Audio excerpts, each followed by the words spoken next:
जो हिंदुस्तान का मीडिया इस वक्त है, उसे देखते हुए कोई भी ये अब समझ सकता है कि इसमें भाषा का कोई फ़र्क नहीं रहा। पहले की टेलीविज़न चैनल की दुनिया से आता हूँ। किसी भी चैनल को आप देखें, चाहे वो हिंदी का चैनल हो, चाहे वो अंग्रेज़ी का चैनल हो, तो भाषा का फ़र्क मिट गया है। तो क्लास का फ़र्क मिट गया, कंटेंट का फ़र्क मिट गया, क्राफ्ट का फ़र्क मिट गया है और ड्राफ्ट का फ़र्क मिट गया है। एक ही ड्राफ्ट आता है, उसी ड्राफ्ट को लेकर सबको अपनी अपनी भाषाओं में बोलना होता है। इसको हम सरल शब्दों में प्रोपेगेंडा कहते हैं। मैंने कभी भी अपनी समझदारी के हासिल किए हुए वर्षों में हिंदी, अंग्रेज़ी और दूसरी भाषाओं की मीडिया का फ़र्क इस कदर मिटता हुआ हमने नहीं देखा था। इन सब का ये अब सब बराबर हैं। ये और बात है कि इनका लीडर अंग्रेज़ी वाला है, ये और बात है कि उसका भी सुप्रीम लीडर हिंदी वाला है।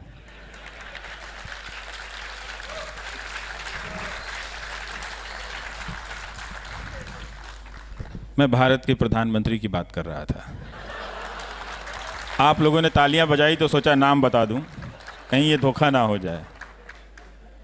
तो ये एक चीज़ आई है आपको। तो मीडिया बहुत अब बदल गया है, उसका कंटेंट, फॉर्मेट सब एक जैसा है। झुकता पाकिस्तान, झुकाता हिंदुस्तान, कांपता पाकिस्तान, कपाता हिंदुस्तान। इसी फ्रेम में अंग्रेज़ी की भी शब्दावलियां हैं और इसी फ्रेम में हिंदी की भी शब्दावलियां हैं, और आपको मालूम नहीं कि इसी फ्रेम में दूसरी भाषाओं के न्यूज़ चैनलों की भी शब्दावलियां रोज़ परोसी जा रही हैं। इतना सेंट्रलाइज्ड कमांड से प्रोपेगेंडा हम सब के जीवन में मीडिया के ज़रिए कभी भी एक साथ एक आंधी बनकर कभी नहीं आया था, जो अब आ रहा है। तो ये एक जो प्रक्रिया थी वो मुकम्मल हो गई है, और ये प्रक्रिया का अंजाम क्या है, वो कर क्या रहा है? वो हमारी नागरिकता, हमारी धार्मिकता और हमारी लोकतांत्रिकता, इन तीनों की जो तरबियत है, जो बुनियाद है, उस पर रोज़ वो हमले कर रहा है। हिंदुओं के भीतर वो एक हिंदू कुंठा का निर्माण कर रहा है और मुसलमानों के भीतर एक मुस्लिम कुंठा का निर्माण कर रहा है। आप कुंठा की जगह भय भी पढ़ सकते हैं, चाहे आप कुंठा कह लीजिए, चाहे आप भय कह लीजिए। तो उसका जो पूरा फॉर्मेट है वो एक ऐसा डिज़ाइन करना है कि पहले वो शुरू करता है कि हिंदुओं को मुसलमानों से डरना चाहिए, फिर वो बताता है कि हिंदुओं को हिंदू से डरना चाहिए, और फिर इस डराडरी के खेल में मुसलमान भी अपने आप से डरने लगता है और पब्लिक और पॉलिटिकल स्पेस से पीछे हटता है। इस प्रोसेस को फास्ट करने के लिए इस वक्त हमारा मीडिया बहुत तेज़ी से लगा हुआ है, जुनून से लगा हुआ है। एक 15 करोड़ की आबादी को आपने पब्लिक और पॉलिटिकल स्पेस से पीछे धकेल दिया है। जब आप ये ख़तरनाक काम कर सकते हैं, तो आप अपने भीतर की आबादी को कि और भी 15 करोड़ को इसी तरह से पीछे धकेल सकते हैं। तो ये जो धकेलने की प्रक्रिया है वो वहाँ तक उन सब को धकेल देना है ताकि जो 30% का खेल है वो बचे रह जाएं, और रोज़ वो एक तरह के नए समर्थक का निर्माण कर रहा है। डेली हमारी जो नागरिकता का बोध है उसका विभाजन हो रहा है, हमसे उस बोध को छीना जा रहा है। हम इतना ज़्यादा उस हिंदू कुंठा के शिकार हो गए इन टेलीविज़न चैनलों के ज़रिए कि अब हिंदुओं पर भी शक करने लगे हैं। आप टीवी चैनलों का इस वक्त देखें, चाहे अंग्रेज़ी या हिंदी, तो वो लेबल लगा है पाकिस्तान का, मगर चर्चा में ये बात आ रही है कि हमारे बीच जो गद्दार हैं, जो हमारे बीच गद्दार हैं, पहले हमें उनसे लड़ना पड़ेगा। तो एक तरह से ये प्रक्रिया अब पूरी हो गई है। तो अगर आप भारत के लोकतंत्र को देखना चाहते हैं कि वो कैसा हो गया है, तो किसी भी रात कोई सा भी चैनल आप देख लीजिए। ये मजाक की बात नहीं है, ये मजाक की बात नहीं है। जिस आज़ादी की लड़ाई को आपने 100 साल तक लड़ा और एक भावनाओं की बुनियाद कायम की कि हम इस तरह का हिंदुस्तान बनाएंगे जहां कोई अशफाक और बिस्मिल दोनों को कोई एक दूसरे से अलग नहीं कर सकेगा। हमारे न्यूज़ एंकर रोज़ शाम को किसी अशफाक को, किसी विस्मिल से अलग कर रहे होते हैं और किसी विस्मिल को किसी अशफाक से अलग कर रहे होते हैं। और इनका जो नेता है, मीडिया और पॉलिटिक्स, इसका कभी भी विलय इतना कंप्लीट नहीं हुआ था। ये प्रोसेस अब पूरा हो गया है। आप न्यूज़ चैनलों को देखकर ये समझ सकते हैं कि शाम को बीजेपी का कोई प्रोग्राम चल रहा है, उनका कोई एजेंडा चल रहा है। इसमें किसी भी ज़्यादा दिमाग लगाने की ज़रूरत नहीं है। तो हमारे एंकरों ने वो मुमकिन करके दिखाया है, और इस टेलीविज़न ने, जो अंग्रेज़ चाहते हुए भी नहीं कर सके, जो बहुत से लोग चाहते हुए भी नहीं कर सके। हिंदुस्तान में बहुत सारे दंगे हुए, वो उन दंगों के असर में भी हम अलग नहीं हो सके, लेकिन अब वो अलग कर दिया है। तो ये जो हमारी जो नागरिकता का जो बोध है, उस पर हमला है। हम सबको इस टीवी से लड़ना पड़ेगा। अगर इस टीवी से आप नहीं लड़ेंगे, लोगों को नहीं बताएंगे कि इस टीवी से लड़ना पड़ेगा, नहीं तो ये वो हिंदुस्तान का जो भी तसव्वुर था उसको ये बर्बाद कर चुका है ऑलरेडी। ये 19 के बाद बर्बाद नहीं करेगा, ये 2014 से 2019 के बीच बर्बाद कर चुका है। अगर आप इसके प्रमाण में हज़ारों उदाहरण देखना चाहते हैं, जानना चाहते हैं, वो भी दिया जा सकता है। पर इतना क्यों मेहनत करना चाहते हैं? कोई एक न्यूज़ चैनल, एक एंकर को देख लीजिए, लगता है कि राष्ट्रवाद की सारी समझ उसी को दुनिया में आ गई है, अब वो खुदा हो गया है। वो इस तरह से बोल रहा है न्यूज़ एंकर। तो एक तरह से न्यूज़ एंकर ने इंफॉर्मेशन को हटा दिया है, उसकी जगह वो परसेप्शन को ले आया है। और जो दर्शक थे, जो आप हैं, उनको हटाकर जो पॉलिटिकल पार्टी के समर्थक हैं उनको दर्शक बना लिया है। उसकी पूरी कोशिश है कि आप दर्शक ना बने।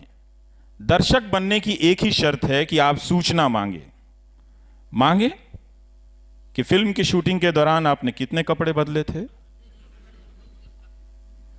मांगे कि शो के दौरान आप हर दिन की रैलियों की आपके डिजाइनर कपड़े इतने अच्छे क्यों रहे। ये सवाल तो बाहर दिखने वाले सवाल हैं। जो भीतर घटने वाले सवाल हैं, वो उन सवालों का वो तब पैदा होंगे जब सूचनाएं आप तक पहुंचेंगी। तो जब आपके पास सूचनाएं नहीं पहुंच रही हैं, तो फिर आप दर्शक नहीं रहे। और नागरिक होने के लिए दो ही शर्तें हैं कि आपके पास बराबर से सूचनाएं पहुंचें और आपके पास बराबर से सवाल करने का इख्तियार हो, हक हो। इन दोनों पर हमला हुआ।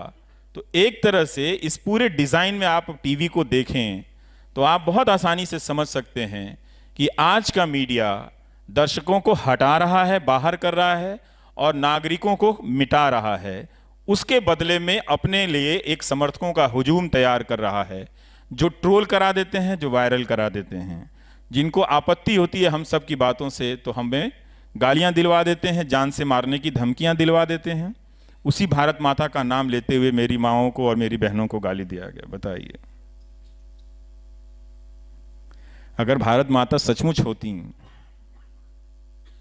हैं, जो टैगोर की ड्राइंग से बनते बनते हम सब की कल्पनाओं में आई भारत माता, वो अगर साक्षात होती तो उनसे पूछते, मेरी भी माँ भारत माता है। अगर तुम भावनाओं की राजनीति करने का ये तुमने तरीका सीख लिया है, तो क्या हम सब अपनी माताओं और बहनों को छोड़ दें? तो ये जो गालियां हैं, इन गालियों को पॉलिटिकल वेपन में इस्तेमाल किया गया और इस पॉलिटिकल वेपन को टेलीविजन के जरिए लेजिटिमाइज किया जा रहा है। टेलीविजन अभी माँ बहन की गालियों पर नहीं आया है, लेकिन वो आपको एंटी नेशनल बोल के, दरअसल उन्हीं गालियों की जगह पे वो आपके लिए एंटी नेशनल का इस्तेमाल कर रहा है। तो हम इस स्थिति पर पहुंच गए हैं, रोज इसे स्वीकार करने लगे हैं कि नहीं नहीं ये ज़्यादा है, इन पे कोई ध्यान नहीं देता है। मेरा अपना मत है मीनाक्षी की, इन्होंने एक बड़ी जमात तो तैयार कर ली है जिसको अनदेखा नहीं किया जा सकता है। वो जमात है, वो हारने से नहीं मिटने वाली है, न जीतने से ख़त्म होने वाली है। पर वो जमात हमारे बीच में है कि जब आप सवाल पूछें सरकार से, तो पहला सवाल आता है कि आप कांग्रेस के एजेंट हैं, दूसरा सवाल आता है कि आप कम्युनिस्ट हैं, फिर कहा जाता है कि आप नक्सल हैं, फिर कहा जाता है कि आप अर्बन नक्सल हैं, फिर कहा जाता है कि आप एंटी हिंदू हैं, फिर कहा जाता है आप प्रो मुस्लिम हैं, फिर कहा जाता है कि आप एंटी मोदी हैं। यही वो बिंदु है, यही वो अंतिम बिंदु है आपके सवाल करने पे, जो इस लोकतंत्र में लोक व्यवस्था की समाप्ति का आरंभिक बिंदु है। लोक व्यवस्था एक पब्लिक ऑर्डर को समझते हैं हम, और उन गालियों के जरिए और इस मीडिया के जरिए जो लोक व्यवस्था हमने कायम की थी उसे ध्वस्त कर दिया गया है। तो अब हालत यह है कि जो नागरिक है वो नागरिकों से डरा हुआ है, हम अपने अधिकार भूल गए हैं और हुजूर की शान में हम सवाल करना छोड़ दिए। इतना डर लगता है उनसे कि पूछने वाले मीडिया संस्थान खत्म हो गए। और अभी भी हम उन मीडिया संस्थानों को महीने का 500 रुपया अखबार में और 500 रुपया इंटरनेट पे खर्चा करके सब्सिडाइज कर रहे हैं। मैंने दर्शकों की ऐसी जमात अपनी जिंदगी में नहीं देखी जो लोकतंत्र के खात्मे का हथियार बन चुके मीडिया को सब्सिडाइज करता हो अपनी मेहनत की कमाई से और अपने मेहनत के बचे हुए समय से। धन्यवाद।